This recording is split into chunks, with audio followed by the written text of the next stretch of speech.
Praise the lord. సైన్యములకు అధిపతియగు యెహోవా పరిశుద్ధుడు పరిశుద్ధుడు పరిశుద్ధుడు, సర్వలోకము ఆయన మహిమతో నిండి ఉన్నది. ఆ క్రీస్తు నామములో మీ అందరికీ వందనములు, శుభములు. ఈరోజు మనం ట్రూ వర్షిప్, యథార్థమైన ఆరాధన ఏమిటనే విషయములు వివరంగా మనం తెలుసుకుందాం. దేవుని పరిశుద్ధ వాక్యం నుండి యోహాను సువార్త 4వ అధ్యాయము 23వ వచనం. అయితే యథార్థముగా ఆరాధించువారు ఆత్మతోనూ సత్యముతోనూ తండ్రిని ఆరాధించు కాలము వచ్చుచున్నది, అది ఇప్పుడును వచ్చేయున్నది. తన్ను ఆరాధించువారు అట్టివారే కావాలని తండ్రి కోరుచున్నాడు, వెదుకుచున్నాడు. ప్రియమైన దేవుని బిడ్డలారా, ఈ సందర్భము ఏమిటి అని కొంచెం తెలుసుకోవడానికి మన ప్రభు అయిన యేసుక్రీస్తు సమరయ మార్గమున వెళ్ళవలసి వచ్చాను. ఆయన ఒక బావి దగ్గర సమరయలోని సుఖారను ఒక ఊరిలో ఆయన అలసిన రీతిగా కూర్చుని ఉన్నప్పుడు సమరయ స్త్రీ ఒకటి నీళ్లు చేదుకోవడానికి ఆ స్థలానికి రావడం, ఆ తర్వాత ఆయన జీవజలమును గూర్చి సంభాషణ, ఆమె రక్షణ గూర్చి, ఎందుకనగా పైరు ముదిరి ఉన్నది కదా, నరకానికి అంచున ఉన్నటువంటి పాపులు ముదిరిపోయినటువంటి పైరు ఈ ప్రస్తుత ప్రపంచంలో ఆయన సువార్తను, జీవజలమును, యాకోబు బావి కాదు, క్రీస్తు జీవజలములు అనుగ్రహించే రక్షణ బావి, ఆ విషయాలు మాట్లాడినప్పుడు ఆమె జీవజలాన్ని రుచి చూసి వెంటనే ఆరాధన గురించి మాట్లాడడం ప్రారంభించింది. ప్రస్తుత ప్రపంచంలో దేవుడు పేరున మతము, రిలీజియన్లోనికి వచ్చిన ప్రతి ఒక్కరూ దేవుడు అనగానే ఆరాధనకు లింక్ చేయబడి ఉన్నది, వెతుకుతూ ఉంటారు. ఆరాధన, వర్షిప్, పూజ చేయడం. ఆ సందర్భంలో ఆ స్త్రీ మాట్లాడుతూ, అయ్యా మా పితరులు ఈ పర్వతంలో ఆరాధించిరి అని గెరిజీము కొండ మీద సమరయలో, కానీ ఆరాధింపవలసిన స్థలము యెరూషలేములో ఉన్నదని మీరు చెప్తూ ఉంటారు అని ఆరాధన గురించి మాట్లాడుతున్నప్పుడు ప్రభు ఆమెతో ఈ విధంగా చెప్తూ ఉన్నాడు, అమ్మా ఒక కాలం వచ్చున్నది, ఆ కాలం మందు ఈ పర్వతం మీదనే యెరూషలేములోనైనా మీరు ఆరాధించరు. ఆరాధించవలసింది మీరు మీకు తెలియని దానిని ఆరాధించున్నారు, తెలియని దాన్ని, అన్నోన్ వర్షిప్. చేస్తున్నది పూజ, ఆరాధనే, కానీ అది ఏం చేస్తున్నారో మీకు తెలియదు. అందులో ఉండాల్సిన సత్యం ఏమిటో అది తెలియకుండానే చేసేస్తూ ఉన్నారు ఆరాధన. అయితే మాకు తెలిసిన దానిని మేము ఆరాధించువారము, అది యథార్థమైన ఆరాధన, తండ్రి అట్టివారిని వెతుకుతూ ఉన్నాడు అనేది సందర్భం. ఈ సమయంలో మనం తెలుసుకోవాల్సింది మొదటి ఒక విషయం, తెలియని దానిని ఆరాధించటం ఏమిటి. ప్రస్తుతం మతం పేరున రిలీజియన్ అండ్ మెటీరియల్ వర్షిప్ ప్రపంచమంతా జరుగుతూ ఉంది. మతాలుగా పిలువబడుతున్నటువంటి అన్ని రకాల వర్గాల్లో, ప్రజల్లో తెలియని దానిని వర్షిప్ చేయడం. అందులో ఒకటి విగ్రహారాధన, ఐడల్ వర్షిప్. బొమ్మలు, ప్రతిమలు పూజ చేయడం ప్రారంభించింది దేవుడి పేరునే. పండుగ ఆచరించాల్సింది క్రైస్తవుల మధ్య యెహోవా పేరునే, కానీ అహరోను చుట్టూ ఉన్న ప్రజలు పోగుపడి ప్రతిమను చేసుకుని వర్షిప్ చేయడం, ఇలాంటిది క్రైస్తవుల్లో కూడా కనబడుతూ ఉన్నది. కొలస్సీయులకు రాసిన పత్రిక 3వ అధ్యాయం 5వ వచనంలో ధనాపేక్షను, విగ్రహారాధన గమనించారా? జీవము గల దేవుడు విమోచించిన మనలను రక్షించాను, ఆయన స్థానములో ఆయనకు సమాంతరంగా ప్యారలల్గా మరొకటి వచ్చేస్తూ ఉంది. అది బహుశా ధనమై ఉండవచ్చు, ధనాపేక్ష, వెండి బంగారం నీ ఆస్తి అయి ఉండవచ్చు, లేకపోతే దురభిమానం అనే పాపం, నీ సంఘ కాపురేత మరొక వ్యక్తిని దేవుడి కంటే ఎక్కువగా ఆలోచించటం, దురభిమానం, ఇలాంటివన్నీ వాటిని చంపివేయుడి. కాబట్టి విగ్రహారాధన, క్రీస్తు పేరును ఉపయోగించే బొమ్మలు, ప్రతిమలు నిజానికి ఇవి కూడా కరెక్ట్ కాదు. వీటన్నిటిని మనం తొలగించాల్సి ఉన్నది. తర్వాత మరొకటి దేవదూతుల ఆరాధన, ఏంజల్స్ వర్షిప్. మన సోదరులు క్యాథలిక్ సంఘాల్లో దేవదూతులను ఆరాధించటం, సెయింట్స్ అని, వారికి ప్రార్థన చేయడం, ఇది వాక్యానుసారమైన ట్రూ వర్షిప్ కాదు. మూడవది, కొలసీలకు రాసిన పత్రిక 2వ అధ్యాయము 23వ వచనంలో స్వేచ్ఛారాధన. స్వేచ్ఛ ఆరాధన ఏమిటి? దీని అర్థం self imposed worship, will worship అనగా కొన్ని పద్ధతులు, కట్టడలు, విధానము, యోగా లేక మెడిటేషన్, ఆరోగ్యం గురించి. ఏమిటి యోగా, మెడిటేషన్? నీ శ్వాసం మీద దృష్టించటం, లేక నీ దేవత మీద, నీవు సేవిస్తున్న, పూజిస్తున్న దాని మీద. ఇది క్రైస్తవులకి నిజానికి అవసరమా? ఆరోగ్యానికి చేయడానికి వ్యాయామాలు, ఎక్సర్సైజులు ఉన్నాయి, హెల్త్ టిప్స్ కొన్ని ఉన్నాయి, ఆరోగ్యమైన ఆహారం తీసుకోవాలి. అయితే యోగా, మెడిటేషన్ ఇవి ఆత్మ సంబంధమైనది కాదు. దేవుని యొద్దకు దృష్టి, ధ్యానము ఇవి మళ్ళించవు, దూరంగా తీసుకెళ్తూ ఉన్నాయి. కాబట్టి వీటికి మనం దూరంగా ఉండాల్సి ఉన్నది. సెల్ఫ్ ఇంపోజ్డ్ వర్షిప్, తమకు తాము కొన్ని పద్ధతులు, కట్టడలు, తమకు తోచిన విధంగా, తమకు నచ్చినవి. చివరికి క్రైస్తవ కుటుంబాల్లో, బిడ్డల్లో చూస్తున్నటువంటి ఫిల్మ్ యాక్టర్స్, వాళ్ళు ఎక్కువగా ఆలోచించడం, కొన్ని ఆటలను, వాటిని ఎక్కువ ప్రధానంగా ఆటగాళ్లను వీళ్ళని దృష్టిలో పెట్టుకోవడం, ఇవి ఇందులోనికే వస్తాయండి. సెల్ఫ్ ఇంపోజ్డ్ వర్షిప్, స్వేచ్ఛారాధన, ఇష్టం వచ్చినట్టు మళ్ళించుకోవడం. చివరికి ఎక్కువగా మొబైల్ని ప్రేమించడం, ఖరీదైన మొబైల్ కొనుక్కున్నందుకు. ఇలా ప్రతిదీ కూడా మెటీరియల్, సెల్ఫ్ ఇంపోజ్డ్ వర్షిప్. దీనికి మనం దూరంగా ఉండాల్సి ఉన్నది. మరొకటి, మత్తయి సువార్త 15వ అధ్యాయము 9వ వచనంలో వ్యర్థమైన ఆరాధన. ఏమిటి వ్యర్థమైనది? వృధాగా పోతూ, ఆరాధనే వ్యర్థంగా పోతూ ఉంది. Vain worship. ఏమిటది? ఆలోచిస్తే ఇక్కడ చెప్పబడుతూ ఉన్నది, వాళ్ళు పెదవులతోనూ నోటితో నన్ను వర్షిప్ చేస్తున్నారు, స్తోత్రాలు, ప్రశంసలు పలుకుతున్నారు, కానీ వారి హృదయం నాకు దూరంగా ఉన్నది. ఆరాధించాల్సిన స్థలంలో, మందిరంలో వాళ్ళు ఉన్నారు, బోధకుడు ఎక్కడ ఉన్నాడు? ఇప్పుడు అందరూ ఆరాధించాలని లేచి చప్పట్లు కొడుతున్నారు, ఎగిరి గంతులు వేస్తున్నారు. సంఘాల్లో చెప్పబడుతూ ఉన్నది వ్యర్థమైన ఆరాధన. దేని వాక్యం విధంగా చెప్తూ ఉన్నది?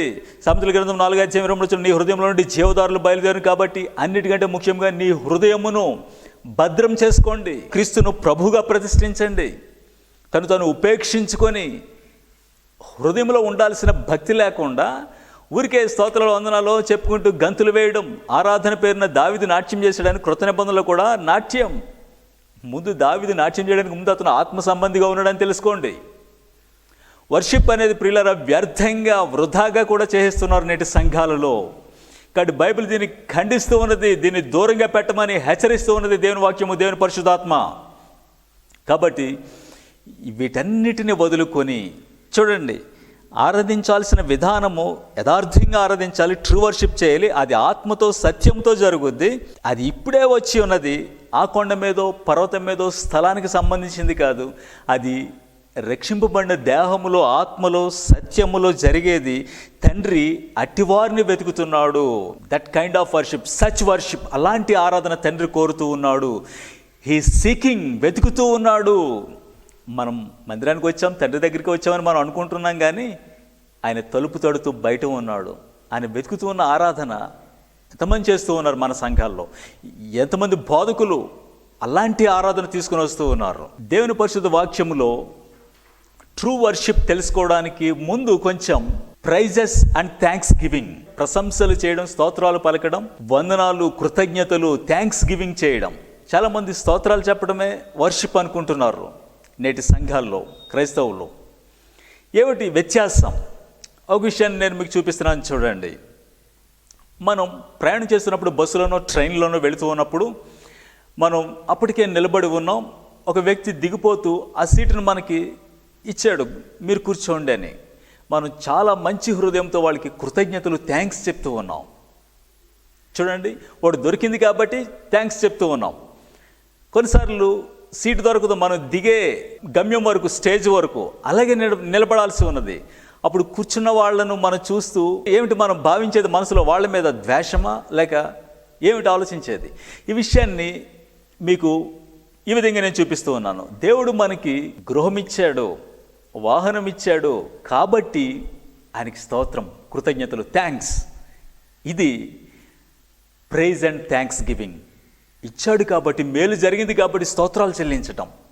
మరి అయితే ట్రూ వర్షిప్, దేవుడు మనం అడిగినవి ఇంకా ఇవ్వకపోయినా, గృహం లేకపోయినా, వాహనం లేకపోయినా, ప్రయాణిస్తున్నప్పుడు సీటు దొరక్కపోయినా, కాలేజీలో అడ్మిషన్ సీటు దొరక్కపోయినా, అయినప్పటికీ మేము ఆయన్ని ప్రేమిస్తాము, హత్తుకుంటాము, ఆయనతో నడుస్తాము, తను ఉపేక్షించుకొని సిలువెత్తుకుని ప్రతిదినము అనుసరించటం.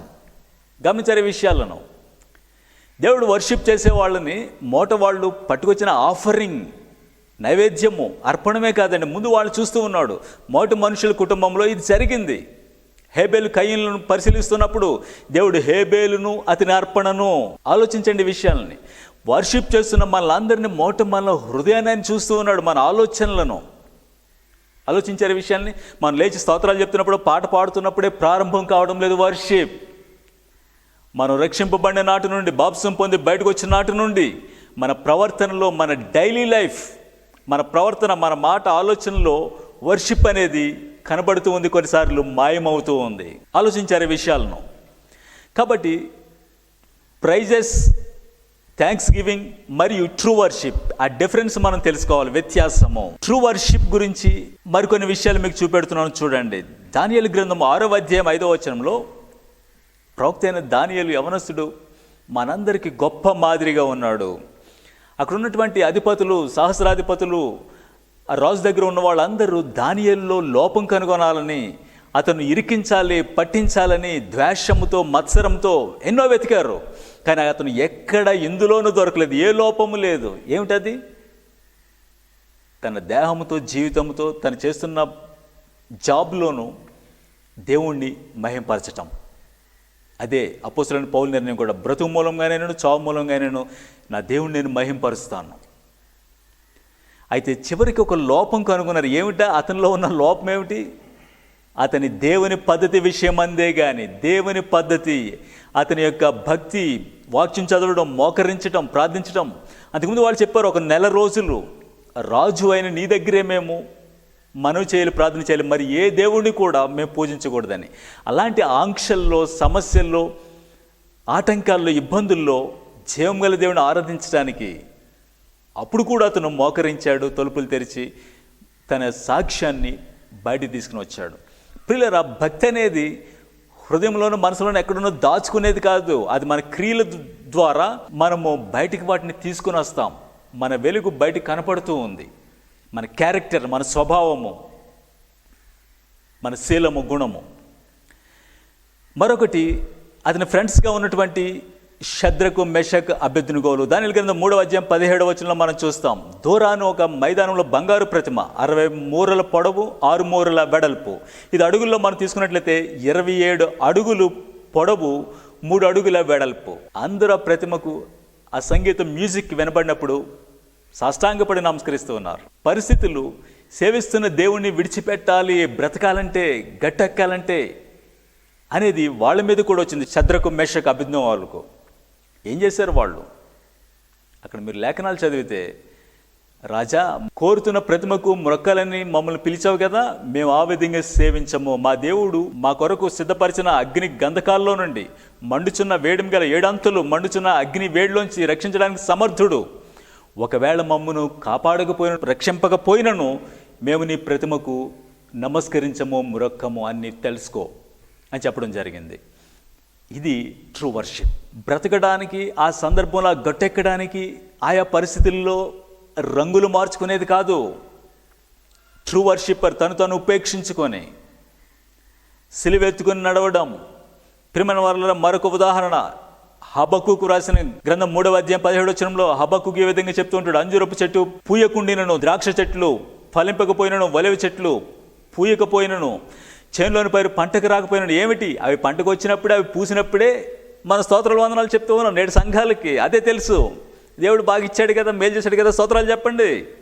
అయితే అవి లేకపోయినను, సాలలో పశువులు లేకపోయినను నేను యెహోవా యందు ఆనందించేదాన్ని. ప్రియమైన దేవుని బిడ్డలారా, ఇవి వింటూ ఉన్నప్పుడు ట్రూ వర్షిప్పర్ నేటి సంఘాల్లో, సమాజంలో చూస్తున్నటువంటి రిలిజియన్ అనగా పైకి భక్తి గలవారి వలె ఉంటారు, కానీ భక్తిలో ఉన్న శక్తి వెతకరని అంత్య దినాల్లో ఉన్న మనుషుల గురించి చెప్పబడింది. భక్తిలో ఉన్న శక్తి ఏమిటి? నీ విశ్వాసానికి మూలము, కర్త అయిన వాడు నీలో ఉండటం, ఆయనతో నడవటం. కాబట్టి ఈ విషయాన్ని మనం తెలుసుకుంటూ ఉన్నప్పుడు మరొక సందర్భం, దైవజనుడైన యోబును మనం తీసుకొనవచ్చు.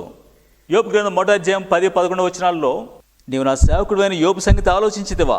అతడు యథార్థవర్తనుడును న్యాయవంతుడునై దేవునియందు భయభక్తులు కలిగి చెడుతనమును విసర్జించిన వాడు భూమి మీద అతని వంటి వాడు ఎవడునూ లేడు. గమనించారా? దేవుడు ఒక వ్యక్తి గురించి చెప్పే సాక్ష్యం ఏమిటి? ప్రియమైన సహోదరుడా, సహోదరి, నీ గురించి ఏమిటి దేవుడు చెప్పేది? నా గురించి. మన సంఘములో, ఒకవేళ మీ సంఘములో మీ సేవకుడు మీ గురించి మంచి సాక్ష్యాన్ని అతను చెప్పవచ్చు. కొంతవరకే తెలుసు ఆయనకు. సమస్త మెరిగిన దేవుడు మన గురించి చెప్పితే ఏమిటి, ఎలా ఉంటుంది? దేవుడు అపవాది విధంగా మాట్లాడినప్పుడు అతని వంటి వాడు మరొకడు లేడు. ఎన్ని భాషలు అతను మాట్లాడి ఉంటాడు యోబు? ప్రవర్తన, క్యారెక్టర్, ద్రాక్షవుల్లో తీగ నిలిచి ఉండడం, మోట నుంచి ఉన్నది ఆ విషయం. దేవుల్లో నిలిచి ఉండటం, చెడుతనమును విడిచిపెట్టి. కాబట్టి అపవాది చెప్తాం చూడండి, అలాంటి వ్యక్తి మరొకడు లేడని దేవుడు చెప్తున్న మాటలను ఏ విధంగా అపవాది మార్చివేస్తూ ఉన్నాడు, ట్విస్ట్ చేస్తూ ఉన్నాడు, తిప్పివేస్తూ ఉన్నాడు. చూసారా? వెలుగు వెలుగని ఒప్పుకోవడం లేదు అపవాది, సాతాను. చేదు చేదని ఒప్పుకోదు అది. కాబట్టి యోబు ఊరకయ్యే దేవుని యందు భయభక్తులు గలవాడైనా ఊరకే ఉన్నాడా? నీవు అతనికి ఇంటి వారికి అతనికి కలిగిన సమస్యను చుట్టూ కంచి వేస్తావు కనుక నీవు అతని చేతి పని దీవించుట చేతనే అతని ఆస్తి దేశంలో బహుగా విస్తరించింది. అందుకనే అతను భక్తిగా ఉన్నాడు. ఒకవేళ నీవు ఇప్పుడైనను నీ చేయి చాపి అతనికి కలిగిన సమస్యను మొత్తినేడలా నీ ముఖం మీదటి అతను నిన్ను దూషించి వెళ్ళిపోతాడని. ఏమిటి విషయాలు ఇవి? సంభాషణ. వెలుగు చీకటి, జీవము మరణానికి మధ్య జరుగుతున్న సంభాషణ. జీవం గల దేవుడు, అపవాది. ఊరికే భయభక్తులు కలిగి ఉన్నాడా? నీవు ఊరికే ప్రార్థనకి వెళ్తున్నావా? ఎందుకు వెళ్తున్నావు? నీ విశ్వాసం ఎలా మొలిచింది నీలో, నీ హృదయంలో? ఉచితంగా క్రీస్తు రక్తంలో నీతిమంతుడై తీర్చబడి నీవు మేలు జరిగింది కాబట్టి, పరిస్థితులన్నీ పర్వాలేదు, ఇంట్లో అంత క్షేమంగా ఉంది, బిడ్డల చదువు, భవిష్యత్తు అన్నీ బాగున్నాయి, అందుకేనా నువ్వు భక్తి చేస్తూ ఉన్నావు అని అపవాది చెప్తూ ఉంది. ఒకవేళ వీటిని నువ్వు మార్చివేస్తే, మొత్తితే, ఇవన్నీ తొలగిస్తే నీ ముఖం మీదటే నీ బిడ్డలు దూషించి వెళ్ళిపోతారని ఈ విషయాలు సంఘంలో సేవకులు మాట్లాడుతూ ఉన్నారు. ఆ విషయాలు ప్రియులారా, అయితే యోబు చేసిన పని ఏమిటి? నిజంగా అవన్నీ తొలగించబడ్డాయి అపవాది ద్వారా, దేవుడు అనుమతించాడు. అయితే చివరికి యోబు చెప్పిన సాక్ష్యం ఏమిటి? ఈ సంగతుల్లో ఏ విషయమందును యోబు ఏ పాపమును చేయలేదు, దేవుడు అన్యాయం చేశానని చెప్పలేదు. అతనే ట్రూ వర్షిప్పర్, యథార్థమైన ఆరాధికులు. అదే ప్రియులారా, నేటి సంఘాల్లో గొప్ప క్వైర్ మనకు ఉండొచ్చు, వాద్యములు, ఇన్స్ట్రుమెంట్స్ ఉండొచ్చు, అన్నీ ఉండొచ్చు, మధురంగా పాడే గాయకులు మనకున్నారు. హృదయంలో జరుగుతున్నది ఇలాంటి ఆరాధనైనా? వ్యతిరేకతలో, శోధనలో, టెస్టింగ్, పరీక్షల్లో నీవు ఫెయిల్ అవుతున్నావేమో ఒకసారి పరిశీలించుకో ప్రియమైన దేవుని బిడ్డలారా. ఏమిటి ట్రూ వర్షిప్ గురించి మనం మాట్లాడడం లేదు, ఆరాధన అంటున్నాం, అది లేదు, చాలా దూరంగా ఉంది మన హృదయం దానికి, యథార్థమైన ఆరాధనకు. ఇంకా చూస్తే మొర్దెకై, నేను యూదుడు కనుక మరొక వ్యక్తికి లేక ప్రతిమకి నేను వంగను, నమస్కరించను. గమనించారు ప్రియులారా? అంతరంగమందు యూదుడైన వాడు యూదుడు, బాహ్యమునకు యూదుడైన వాడు యూదుడు కాదు. అంతరంగములో, హృదయములో భక్తి, విశ్వాసము. చాలా మందికి ఫెయిత్ అనేది హెడ్ ఫెయిత్, తల్లోనే ఉంది, హృదయంలో లేదు. ఒకప్పుడు ఒక చిన్న పిల్లవాడు వీధి అరుగున కూర్చొని ఈ విధంగా ప్రార్థన చేస్తున్నాడు గ్రామంలో. ఓ దేవా ప్రభువా, నా తండ్రిని ఒక అడుగు కిందకి దించు, మా తండ్రిని ఒక అడుగు క్రిందికి దించు నాయన అని ప్రార్థిస్తూ ఉన్నాడు. ఆ దారిని పోతున్న ఒక వ్యక్తి ఆ పిల్లవాడిని ఈ విధంగా ప్రశ్నించాడు, అడిగాడు, రబ్బా ఏమిటి మీ తండ్రి ఎక్కడున్నాడు? ఒక అడుగు క్రిందికి దిగిరమ్మంటున్నావు, దించమని అడుగుతున్నావు ప్రభుని అని. ఆ పిల్లవాడు ఇచ్చిన సమాధానం, అతనికి ఉన్న విశ్వాసం తల్లో ఉంది, మెంటల్ ఫెయిత్. ఇక్కడి నుంచి ఒక అడుగు కిందకి దించు, హృదయంలోనికి రప్పించి విశ్వాసాన్ని నేను అడుగుతున్నానని చెప్పడం జరిగింది. ఇది ఆలోచిస్తున్న మనం, దేవుని బిడ్డలారా, క్రైస్తవులారా, నీ విశ్వాసము ఎక్కడ? అది మెంటల్ ఫెయితా? బుర్రలో పుట్టిన ఒక ఆలోచన విశ్వాసం? అది ఒక రోజున శ్రమల్లో కోల్పోతావు. సూర్యుడు దించినప్పుడు నీలో నీ వేరు అది మట్టి, మంచి నేలలోకి, యోగ్యమైన మనసులోకి దిగలేదు కనుక అది వాడిపోతూ ఉంది శ్రమల్లో, పరీక్షల్లో. కాబట్టి ఈ విషయాలు మనం వింటూ ఉన్నప్పుడు, మేలు జరిగినప్పుడైనా, కొన్ని అన్ని కలిసి వస్తున్నాయి, బాగా జరుగుతుంది, పర్వాలేదులే అన్నప్పుడైనా భక్తి, అవి తొలగిస్తే దేవుని విడిచిపెట్టేస్తారని అపవాది చెప్తూ ఉంది. ఇవి ఆలోచిస్తూ ఉన్నప్పుడు మనకు ముందు నడిచిన వీళ్ళని తీసుకోండి. మొదటిగా మాత్రమేనా? అపోస్తలులు, ప్రవక్తలు, అబ్రహాం మొదలుకొని అందరూ విశ్వాసం వలన, విశ్వాసము గలవారే మృతి పొందిరి, విశ్వాసం కాపాడుకుంటురి, మనందరికీ గొప్ప మాదిరిగా ఉన్నారు ప్రియమైన దేవుని బిడ్డలారా. విషయాలు మనం చూస్తూ ఉన్నప్పుడు ట్రూ వర్షిప్ ఏ విధంగా ఉంటుంది? ట్రూ వర్షిప్ అనేది ఏమిటి? ఆత్మతో సత్యముతో ఆరాధించాలి, అట్టివారినే తండ్రి కోరుచున్నాడు, వెతుకుచున్నాడు. ఆత్మలో సత్యములో ఏమిటి ఆరాధించటం? ఆత్మ గురించి ఏమిటి?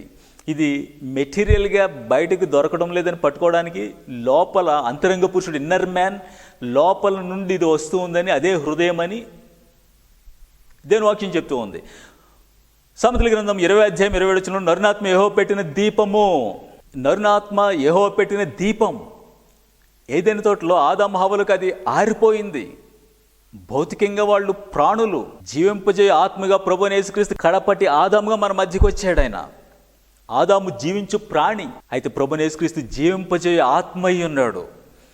గనుక ఆయన లోకంలోనికి వచ్చుచు ప్రతి నిజమైన వెలుగై ఉండెను, లోకంలోనికి వచ్చి ప్రతి మనుషుణ్ణి వెలిగించుచుండెను.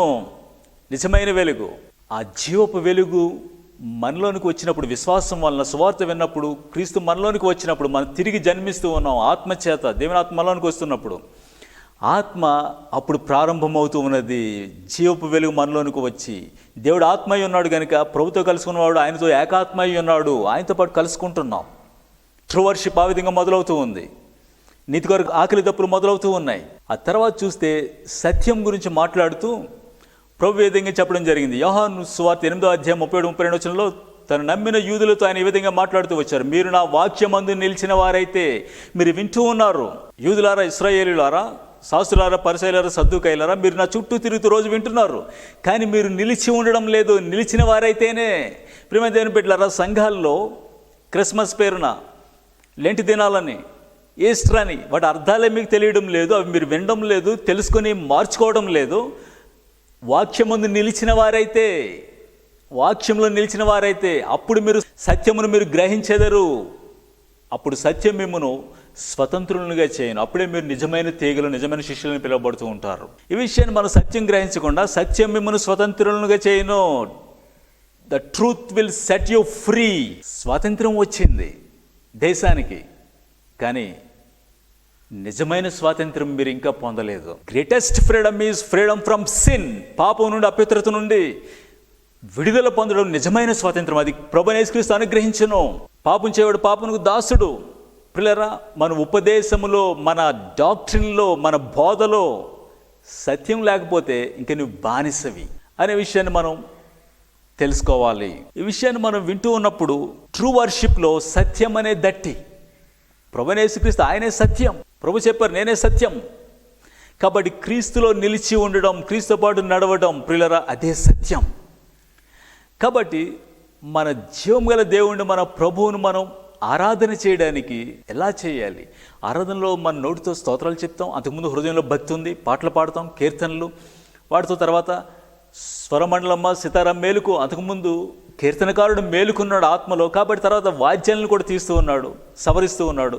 కాబట్టి మనల్ని మనం సరిచేసుకుంటూ ఆ తర్వాత మనం వాద్యాలు కూడా తీసుకుని వస్తూ ఉన్నాం, ఆరాధన చేస్తూ ఉన్నాం.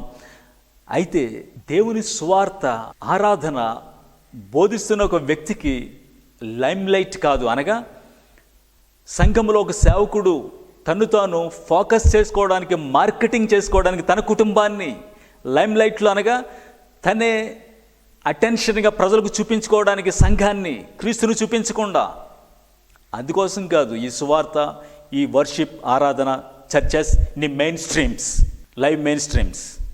ఎందుకోసం? వర్షిప్ చేయడానికి నీ దేవుడు ఎవరో తెలుసుకోవాలి. మొదట నీవు తెలిసిన దానిని ఆరాధించాలి. ఏమిటి నీకు తెలిసింది? ఒక సందర్భంలో బాప్తిస్మిచ్చి యోహాను, నేను ఆయనను ఎరుగనైతిని కానీ నన్ను పంపినవాడు ఇదిగో నీళ్లలోని బాప్తిస్మిస్తావు, ఎవరి మీద ఆత్మ నిలిచిండునో ఆయనే దేవుని కుమారుడు, దేవుని గొర్రెపిల్ల. అంతకుముందు బంధువులు ఎలిజబెత్, మరియా. అయితే బాప్తిస్మిచ్చి యోహానుకు తెలియదు క్రీస్తు ఎవరు. గమనించారు ఈ విషయాన్ని? ఆయనను ఎరుగనైతిని కానీ, దోనిలో ప్రయాణిస్తున్న శిష్యులు గాలిని, తుఫానాన్ని నెమ్మలపరిచినప్పుడు ఈయన ఎవరు తెలియదు. అప్పటికి దాదాపు 3 సంవత్సరాలుగా ఆయనతో తిరుగుతూ ఉన్నారు. మరి ఒక సందర్భంలో వాళ్ళు యెరూషలేముకు పండుగకి వెళ్ళి తిరిగి వస్తూ ఉన్నప్పుడు ప్రభు దేవాలయంలో నిలిచాను. ఆ విషయం వీళ్ళకి తెలియదు. వీళ్ళు వస్తూ కూడా ఒక దిన ప్రయాణం చేశారు. ఎందుకు? జనంలోనే, జనసమూహంలోనే ఆయన ఉన్నాడని అనుకుంటూ వెళ్ళిపోతున్నారు. దిన ప్రయాణ దూరం. ఆ తర్వాత వెతికారు తమ బంధువుల్లోనూ, నెలవైన వారిలోనూ, ఆయన కనిపించలేదు. ఈ విషయం చూస్తూ ఉన్నప్పుడు బహుశా మందిరానికి వెళ్తున్న మీరు మీ చర్చెస్లో మీరు అనుకుంటూ ఉండవచ్చు, మేము క్రైస్తవులమే, మేము పరలోకం వెళ్ళిపోతామని. ప్రియులారా, పరలోకం వెళ్ళడానికి శిష్యులుగా మనం మార్చబడాలి, డిసైపుల్స్గా మనం తీర్చబడాలి. ఏమిటది? తను ఉపేక్షించుకొని అనుదినము సిలువనెత్తుకొని వెంబడించాల్సి ఉంది. భక్తి అనేది మామూలుగా మిగతా వాళ్ళు రిలీజియస్గా ఉంటున్నారు, హిందువులు, ముస్లింలు, క్రైస్తవులు ఆ విధంగానే ఉంటే ఏది అందులో ఉన్న శక్తి? ఏది నువ్వు ఎప్పుడు గ్రహించావు? అందులో ఉన్న శక్తి, జీవము ఆయన క్రీస్తుతో నడుస్తున్నది ఎక్కడ? పైకి మాత్రం పైపోతుగా కనపడుతూ ఉన్నది భక్తి. విషయాన్ని చూస్తున్నప్పుడు ఎరిగిన ఆరాధన, మనకు తెలిసిన ఆరాధన ఏమిటి మనం చేయాల్సింది? అదే దేవుని దృష్టికి అక్షయమైనది. ప్రియమైన వారలారా, అది అక్షయమైనది, మిగిలిన దృష్టి గలది. దేవుణ్ణి ఆరాధించడానికి మనం చేయాల్సిన ఆరాధన నిర్గమకాండం 30వ అధ్యాయము 37-38 వచనాల్లో నీవు చేయవలసిన ఆ ధూపద్రవ్యము దాని మేళనము చొప్పున మీ నిమిత్తం మీరు చేసుకొనకూడదు, అది యెహోవాకు ప్రతిష్ఠితమైనదిగాను ఎంచవలెను. గమనించండి, ప్రతిష్ఠితమైనదిగా, హోలీ, శాంక్టిఫైడ్. దాని వాసన చూచుటకు దాని వంటిది చేయువాడు తన ప్రజల్లో నుండి కొట్టివేయబడును. Cut off from his people. కొట్టివేయబడినగా దేవుడు మరణశిక్ష విధిస్తాడని చెప్పడం జరిగింది. పరిమళ ధూపద్రవ్యము, ఆరాధించాల్సిన విధానము, పద్ధతి దేవుని వాక్యం చూపెడుతుంది, లేఖనాలు చూపెడుతుంది. మీకు తోచినట్టుగా కాదు, మీ కంటికి నచ్చినట్లుగా చేయడం కాదు ఆరాధన. అన్ని జనులు వాళ్ళ దేవతలు ఆ విధంగా చేశారు. అయితే మనం చేయాల్సింది, సంఘం కంటే ముందు లేఖనాలు ఉన్నాయి, క్రీస్తు ఉన్నాడు, సంఘసరిస్తున్నాడు, ఆయన చెప్పింది మనం తీసుకోవాలి. అది ఏమిటి, ఏ విధంగా అన్నట్లయితే మన రక్షకుడు, మన దేవుడు, ప్రభువైన యేసుక్రీస్తు, పరిశుద్ధాత్మ, తండ్రి అయిన దేవుడు, ఆయన వర్షిప్ చేయడానికి కొలిచే నీ హృదయము, నీ మాటలు, నీ ఆలోచనలు ఆ దేవునికి ప్యారలల్గా, సమాంతరంగా మరొక వ్యక్తిని, వస్తువును, మరొకటి నీ భార్యని కానీ, భర్తను కానీ, నీ బిడ్డని కానీ దేనిని సమాంతరంగా తీసుకొని రాకూడదు. ఇది గుర్తుపెట్టుకోండి. అందుకని ఇక్కడ చెప్పబడింది, అది ప్రతిష్ఠితమైనది, వర్షిప్ పవిత్రమైనది, పరిశుద్ధమైనది, ప్రతిష్ఠితమైనది ఆయనకు మాత్రమే. నీ దేవుడైన ప్రభువును మ్రొక్కి ఆయన మాత్రమే సేవింపవలెను.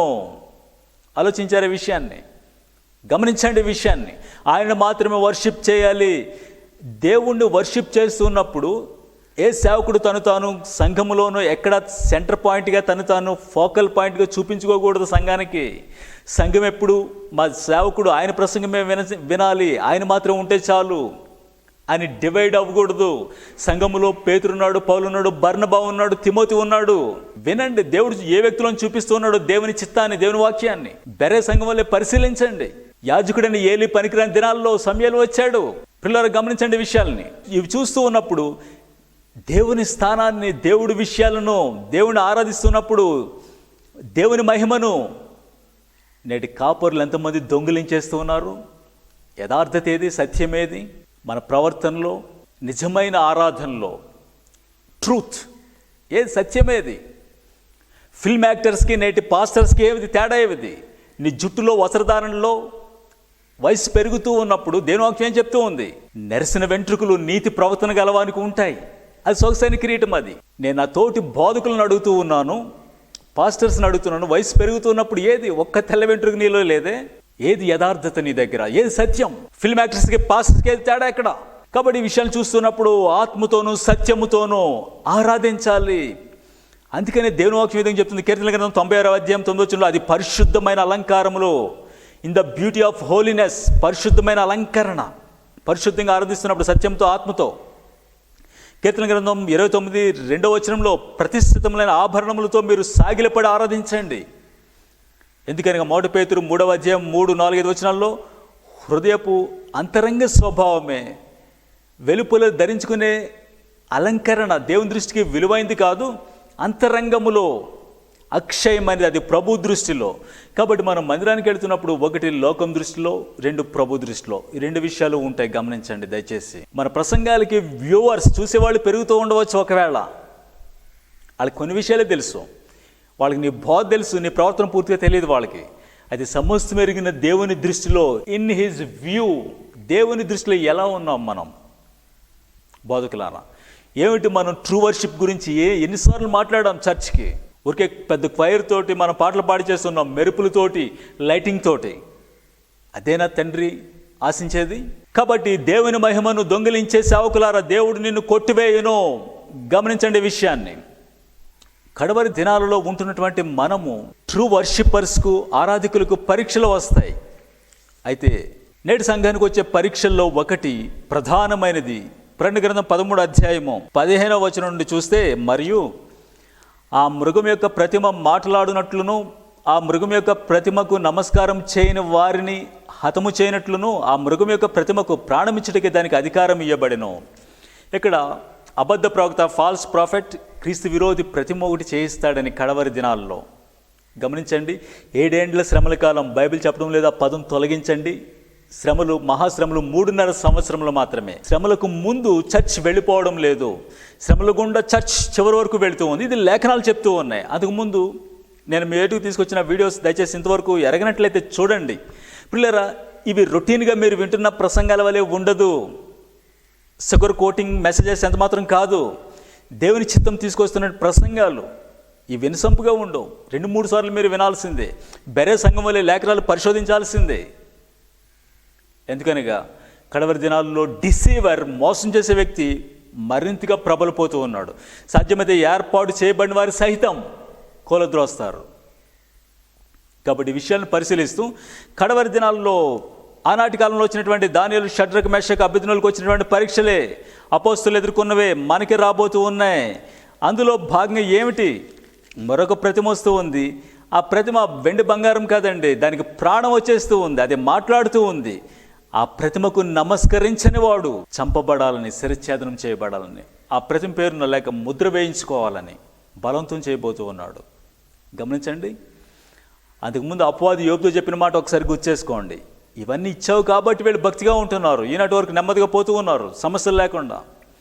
ఒకరోజు నీవు కొట్టివేయబడతాయి, అప్పుడు నేను వీళ్ళు విడిచిపోతారని దేని వాక్యం విధంగా హెచ్చరించబడింది. కడవరి దినముల్లో అనేకులు అబద్ధికుల వేస్తారణ వలన దయముల బోధెందు లక్ష్యం ఉంచి విశ్వాస భ్రష్టులవుదురని ఆత్మతేటగా చెప్తున్నాడు.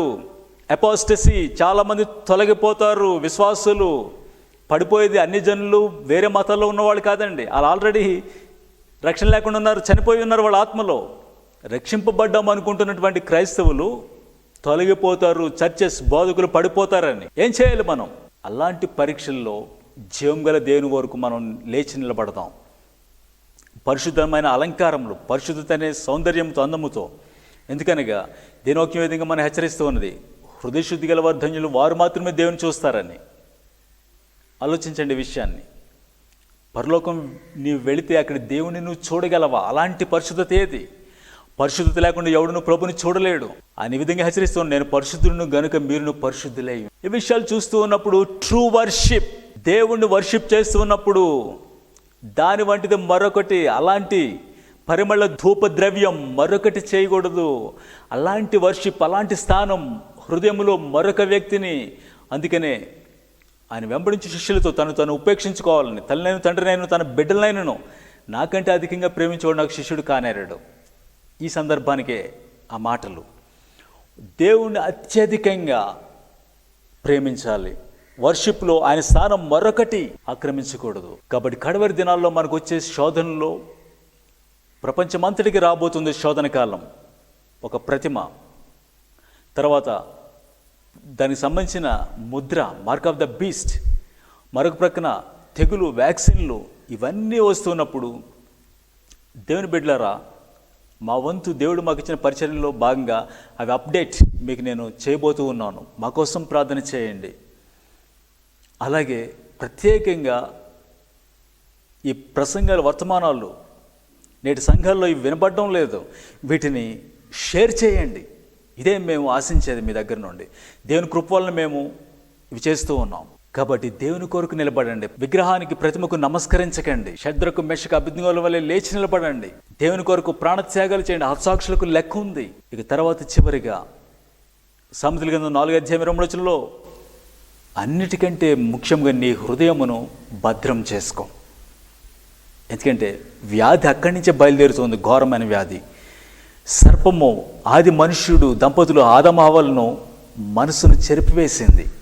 కాబట్టి క్రీస్తు ఎడలలో ఉన్న సరళతలో నుండి, పవిత్రతలో నుండి తొలగించాలనేది అపవాది ప్రయత్నం, దాని బలం ప్రయోగిస్తూ ఉన్నాడు. కాబట్టి మనందరము దేవుని కృపకు అప్పగింపబడిన వారమే ఆత్మతో సత్యముతో ఆయన్ని ఆరాధన చేద్దాం. దేవుని వర్షిప్ చేయడానికి ఎన్నో మాటలు ఉంటాయి కదా. సర్వశక్తుడు, సృష్టికర్త, సత్యవంతుడు, ఎన్నో మాటలు, మేలు చేశాడు, ఉపకారి అందరికీ. అయితే పరలోకంలో జరుగుతున్న ఆరాధన చూస్తే ఈరోజు 4 పెద్దలు, 4 జీవులు, సైన్యములకు అధిపతికి యెహోవా పరిశుద్ధుడు, పరిశుద్ధుడు, పరిశుద్ధుడు, మరొక మాట లేదు అక్కడ. ఏమిటి ఆ హోలీనెస్? ఇది గుర్తించండి. మన దేవుడు మరొక వ్యక్తి వలె, మరొక దాని వలె లేడు. ఆయన సాటి లేరు ఎవరు ఆయనకు. ఆయన పరిశుద్ధుడు. పిల్లరా, వింటూ ఉన్నప్పుడు ఒక విషయాన్ని మీకు నేను తీసుకుని వస్తున్నాను, చూడండి. కొరింథీయులకు రాసిన 2వ పత్రిక 6వ అధ్యాయం 14 నుండి మనం చదివితే, మీరు అవిశ్వాసులతో జోడిగా ఉండకుడి, నీతికి దుర్నీతితో ఏమి సాంగత్యము, వెలుగునకు చీకటితో ఏమి పొత్తు, క్రీస్తునకు బలియాలతో విగ్రహాలతో ఏమి సంబంధం. పిల్లలు, అహరోను చేసింది ఇదే. యెహోవాకు పండుగ అని చెప్తూ నిర్గమకాండం 32వ అధ్యాయంలో ఏమిటి విగ్రహారాధన? బ్యానర్ యెహోవాకు పండుగ, Christ worship centre, Christ temple. ఏంటి అక్కడ ఉన్నది లోపల? క్రీస్తునకు బలియాలతో ఏమి సంబంధం? అవిశ్వాసకి విశ్వాసతో పాలెక్కడిది? దేవుని ఆలయమునకు విగ్రహంతో ఏమి పొందిక? మనం జీవగల దేవుని ఆలయమై ఉన్నాము, అందుకు దేవుడు ఎలాగో సెలవిచ్చున్నాడు, ఇది దేవుని చిత్తము, నేను వారిలో నివసించి సంచరించును, నేను వారి దేవుడై యుందును, వారు నాకు ప్రజలై యుందురు, కావున మీరు వారి మధ్య నుండి బయలు వెడలి ప్రత్యేకంగా ఉండండి. మీరు బయటకు వచ్చేసేయండి. బబులోను నుంచి, బబులోను పండుగల నుంచి, బబులోను డాక్టరీన్ నుండి, అష్టరోతు నుండి, యెజబెల్ నుండి, శరీర క్రియల నుండి బయటకు వచ్చేసేయండి. బిలాం బోధ నుండి, నికోలాతుల బోధ నుండి వచ్చేసేయండి బయటికి. Come out from Babylon. సపరేట్గా ఉండండి, ప్రత్యేకంగా ఉండండి, అపవిత్రమైన దానిని ముట్టకూడని ప్రభు సెలవిచ్చున్నాడు. మరియు నేను మిమ్మల్ని చేర్చుకుందును, మీకు తండ్రినయ్యుందును, మీరు నా కుమారులను కుమార్తెలయ్యుందునని సరస్వతి గల ప్రభు చెప్పుచున్నాడు. దేవుని పిల్లలమైన మనం పరిపక్వత్వం నుండి మెచ్యూరిటీ సాధించి కుమారులు కుమార్తెలుగా మనం ఎదగాల్సి ఉన్నది. అది దేవుని చిత్తం. మీ కొరకు నేను ప్రార్థన చేయబోతున్నాడు. కనికర సంపన్నుడా, జీవము గల దేవా, పరిశుద్ధుడా, నీ పరిశుద్ధుడివి, ఆరాధించి వారు ఆత్మతో సత్యంతో ఆరాధించాలని ట్రూ వర్షిప్. కొన్ని విషయాలు మాత్రం నేను వారి దృష్టికి తీసుకుని వచ్చాను. ఎవరైతే సత్యమునకు లోబడుతున్నారో వారిని స్వతంత్రులుగా చేయండి. ప్రతి బానిసత్వం నుంచి, బంధకం నుంచి విడుదల చేయండి. వారిని, వారి కుటుంబాలను, వారి బిడ్డలను, వారి సంఘములను కుమారుల వలె, కుమార్తెల వలె వారిని ఎదిగించమని యేసుక్రీస్తు అత్యున్నత నామములో ప్రార్థించి ఆరాధించి వేడుకొంచున్నాం తండ్రి, ఆమేన్. సైన్యములకు అధిపతియగు యెహోవా పరిశుద్ధుడు.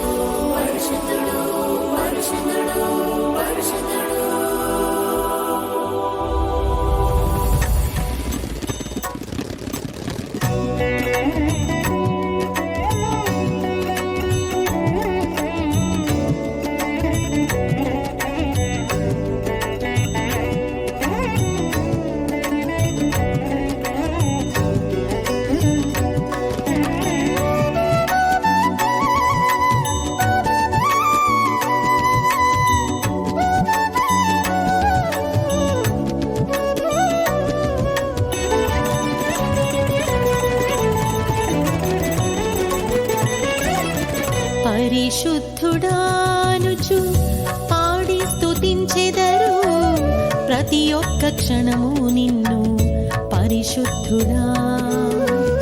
సంపూర్ణ పరిశుద్ధుడవు, వందన పూజార్హుడా. సర్వలోకం నీ మహిమే నిండి ఉన్నది, ఈ విశ్వమంత నీ మహిమే పొంగుచున్నది. పరిశుద్ధుడానుచు పాడి స్తుతించెదరు, ప్రతి ఒక్క క్షణము నిన్ను పరిశుద్ధుడా.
పరిశుద్ధమే నీ చేతి పనులు నీ పాద జాడలు ప్రభువా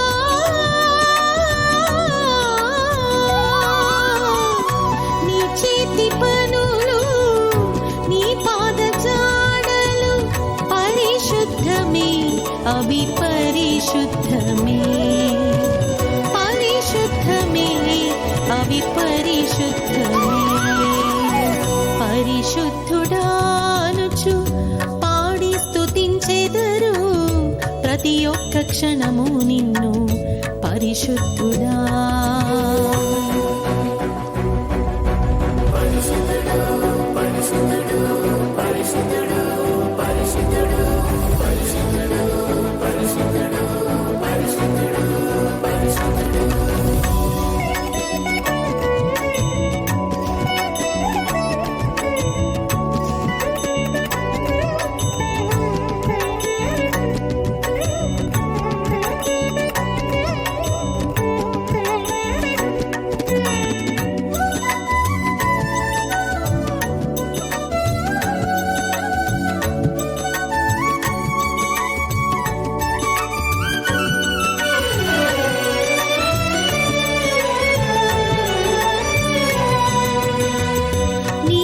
నీవుపదేశము పరిశుద్ధమే నీ పాద సన్నిధి పరిశుద్ధమే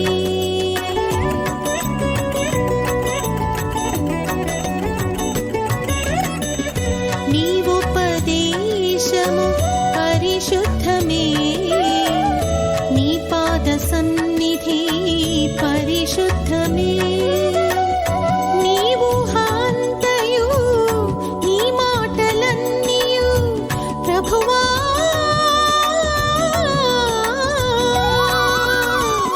నీవు హాంతయు నీ మాటలన్నీయు పరిశుద్ధమే అవి పరిశుద్ధమే పరిశుద్ధమే అవి పరిశుద్ధమే పరిశుద్ధుడానుచు పాడి స్తుతించెదరు ప్రతి ఒక్క క్షణము నిన్ను పరిశుద్ధుడా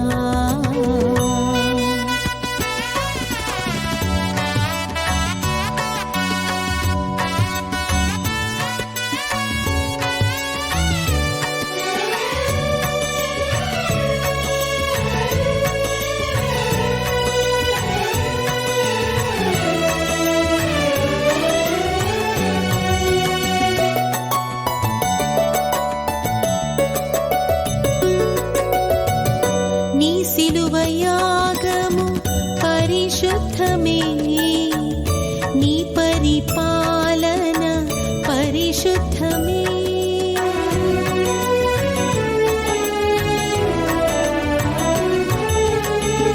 నీ సిలువ యాగము పరిశుద్ధమే నీ పరిపాలన పరిశుద్ధమే నీవు ఉన్న హృదయం నీవు ఉన్న సంఘము ప్రభువా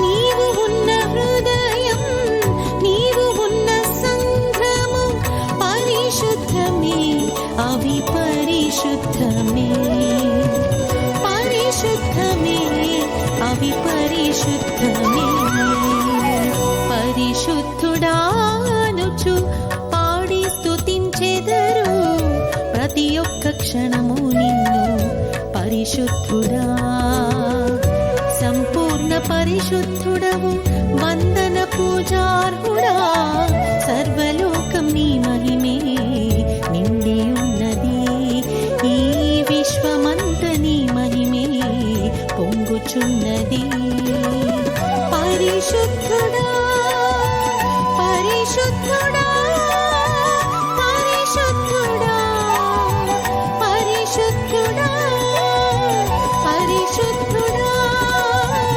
పరిశుద్ధుడా పరిశుద్ధుడా పరిశుద్ధుడా